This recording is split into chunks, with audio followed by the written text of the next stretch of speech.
Always welcome साथियों, digital class हमेशा आपके साथ। विद्वानों, अपनी मशीन डिज़ाइन की सीरीज़ कंप्लीट हो चुकी है। अब हम एक नई दुनिया में प्रोडक्शन इंजीनियरिंग में, प्रोडक्शन टेक्नोलॉजी की दुनिया में कदम रखने वाले हैं। मुस्कुराइए, शोर मचाइए, प्रोडक्शन इंजीनियरिंग की दुनिया तलाश करते करते आप डिजिटल क्लास पर आ पहुँचे हैं, क्योंकि यहाँ आपको मिलने वाला है मैकेनिकल इंजीनियरिंग से रिलेटेड जो भी सीरीज़ आपको कंप्लीट कराई गई है। सारा कंटेंट पीडीएफ फॉर्मेट में अवेलेबल है। आप बहुत जल्दी वीडियो से उसे समझ सकते हैं, और नोट्स बनाना चाहें तो कंपटीशन के लिए डायरेक्ट बने बनाए नोट्स यहाँ पर पीडीएफ फॉर्मेट में अवेलेबल हैं। इनका इस्तेमाल कर सकते हैं फ़ोटोकॉपी कराने के लिए, जो आपके रिवीजन करने में, आपका टाइम सेव करने में बहुत हेल्प करने वाला है।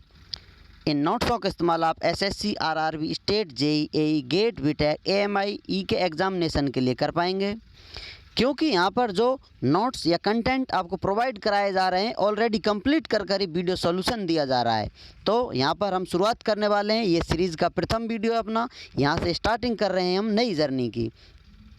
यदि सीरीज़ आप हमारे साथ साथ करते हैं और सीरीज़ों का भी एंजॉय करते हुए यहाँ पर यदि आए हैं, तो आपको ज़रूर एहसास हो रहा होगा, तेरा साथ है कितना प्यारा, कम लगता है कंटेंट सारा।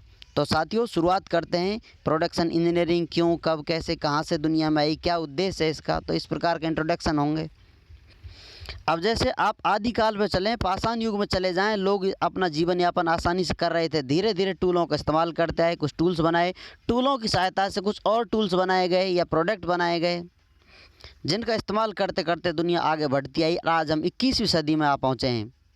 यहाँ जो भी आपको कुछ देखने को मिलता है डायरेक्ट सेम ऐसा नहीं था। बहुत सारे अपडेट हैं, ज़िंदगी में उतार चढ़ाव टूलों के भी आए हैं और इंसानियत के भी आए हैं। जैसा कि हम जानते हैं, संसार का परिवर्तन ही नियम है। बार बार चीज़ें बदलती रहती हैं, अपडेट होती रहती हैं, और ज़रूरत के हिसाब से चीज़ें बदल जाती हैं, क्योंकि आवश्यकता आविष्कार की जननी है। तो आप कह सकते हैं एक के बाद एक चीज़ बनती आई और इन चीज़ों को मिलाकर मशीन बना दिया गया। मशीनों से कुछ और प्रोडक्ट बनाए गए, कुछ रॉ मटेरियल डाला गया, कंप्लीट प्रोडक्ट आपने ले लिया गया।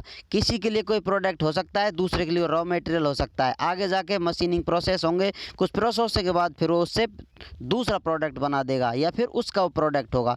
ये भी किसी के लिए रॉ मटेरियल हो सकता है, फिर कंप्लीट प्रोडक्ट बनाता है। तो इस प्रकार से प्रोसेस घूमता रहता है। आपकी डिज़ायर क्या है, आप किस प्रकार से, किस चीज़ से क्या चीज़ बना रहे हैं, वो आपका प्रोडक्ट बन जाता है। अब इस प्रोसेस में क्या क्या चीज़ें इस्तेमाल आने वाली हैं, किस प्रकार से किस चीज़ को किस नाम से जाना जाता है, यही सब हम डिटेल में जानने वाले हैं। सॉरी, जान लेने वाले नहीं, जानने वाले हैं।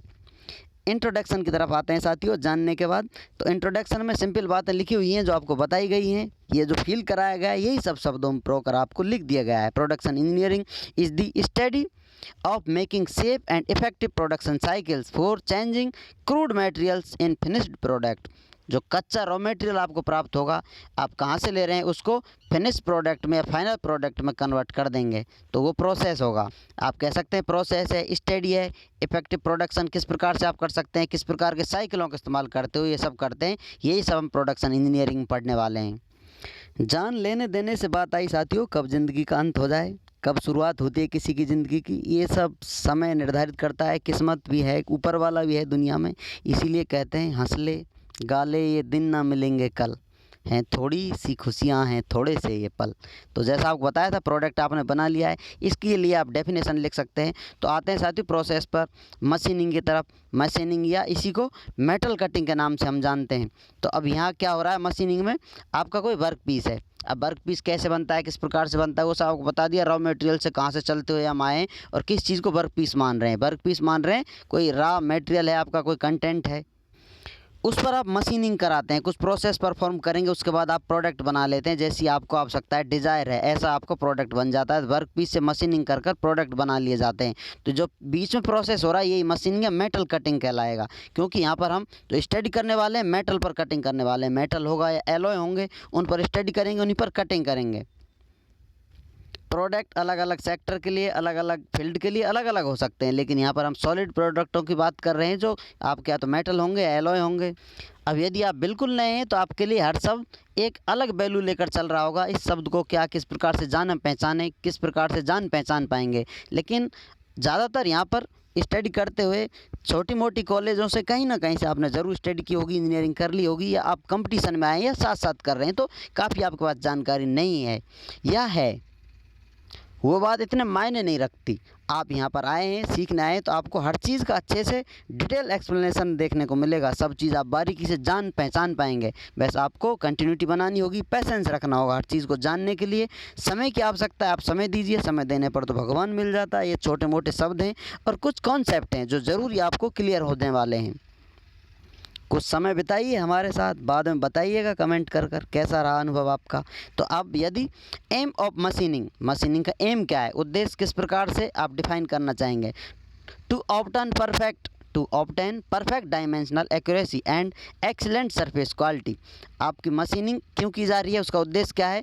आप डायमेंशन एक्यूरेसी चाहते हैं कि आपने किस बीमा में किस प्रोडक्ट को डालना है, और एक्सीलेंट सरफेस क्वालिटी, जो आपने सरफेस बनाया है, मान लेते हैं इस प्रकार का कोई प्रोडक्ट है, आपका वर्क पीस है, उसे प्रोडक्ट बनाना चाहते हैं, इस प्रकार से आपने रेक्टेंगुलर बना लिया, इसको 3D में देखना चाहें तो इस प्रकार से बन जाएगा, इस प्रकार से आप बना सकते हैं। या फिर इसको आप सर्कुलर बनाना चाहें तो आप सरफेस फिनिश भी इसकी क्लियर चाहेंगे, एकदम गुड क्वालिटी का हो, इसकी डायमेंशन भी एक्यूरेट होनी चाहिए जितनी आपको जैसी आवश्यकता है, तो ही आप उसे फाइनल प्रोडक्ट बोल पाएंगे। यही आपकी रिक्वायरमेंट है। उसी के लिए प्रोडक्ट को जो आपने कंप्लीट किया है उसी के लिए लोग आपको पे करेंगे, पैसे देने वाले हैं। अन्यथा आप ये इधर उधर कुछ बकवास सा बना देंगे, लोग आएंगे क्यों आपके पास, खरीदना क्यों चाहेंगे।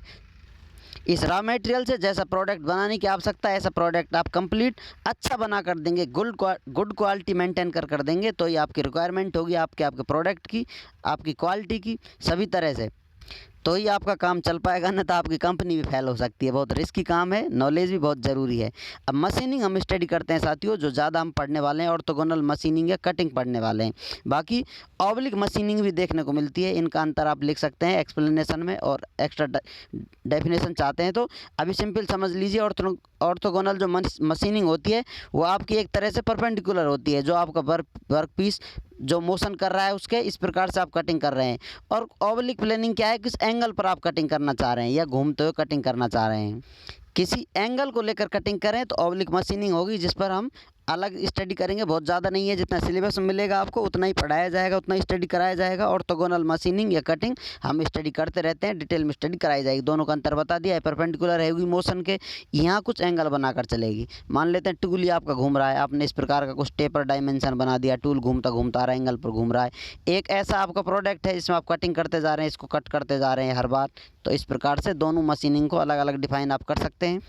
या आप स्पेशल ध्यान रख सकते हैं, मशीनिंग प्रोसेस होंगे, जो प्रोसेस आपको कटिंग वटिंग कर आपका प्रोडक्ट बना देंगे। सिंपल मशीनिंग कॉल कर भी आप इन्हें बोल सकते हैं, लेकिन कहीं कहीं अंतर आएगा, कौन सी कटिंग है, कौन सी आप कटिंग कर रहे हैं, क्या अंतर है इनमें, तो आप बता सकते हैं। ऑर्थोगोनल मशीनिंग कर रहे हैं या ऑब्लिक मशीनिंग देखने को मिलेगी, कहीं भी अंतर मिले तो ये सब भी आप आसानी से बता पाएँ, इसलिए सिंपल आपको जानकारी दे दी गई है। उम्मीद करते हैं विद्वानों वीडियो की फर्स्ट सीरीज़ में, या कहा जाए सीरीज़ के फर्स्ट वीडियो में आपका अनुभव कैसा रहा, कमेंट कर हमें बताएं। कुछ अपडेट चाहते हैं, कुछ बदलाव चाहते हैं, वो भी बताएं।